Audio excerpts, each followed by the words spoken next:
ആണ് മൗലിദ് കിതാബ് ഇനി നിങ്ങൾ ചൊല്ലരുത്, ദയവ് ചെയ്ത് നിങ്ങൾ മങ്കൂസ് ഓതരുത്, ഇത് സർറഫനാമ് ഓതരുത്, ഒരു മൗലിദ് കിതാബ് ചൊല്ലരുത്. നിങ്ങൾ ഖുർആൻ ഓതിക്കോളൂ, ഹദീസ് ചൊല്ലിക്കോളൂ, അതാണ് നമ്മൾ ചൊല്ലേണ്ടത്. അല്ലാതെ ഈ മൗലിദ് കിതാബും ചൊല്ലിയിട്ട് ഒരു കാര്യമില്ല മുസ്ലിയാരെ, ഒരു കാര്യമില്ല. നിങ്ങൾ മങ്കൂസും സർറഫനാമും സുബ്ഹാനയും ബർസന്റെ ഒക്കെ ഒഴിവാക്കിയിട്ട് നിങ്ങൾ ഖുർആൻ ഓതിക്കുക, ഒരു അർഫിന് 10 ഇരട്ടി കൂലിട്ടും.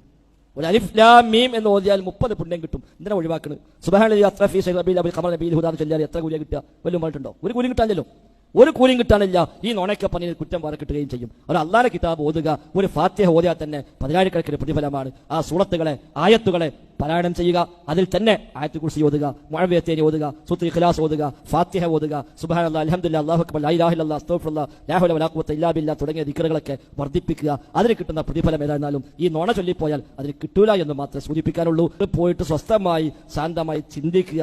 അവനവന് വേണ്ടി, പരലോകത്തിന് വേണ്ടി നിങ്ങൾ ചിന്തിക്കണമെന്നാണ് സൂചിപ്പിക്കാനുള്ളത്.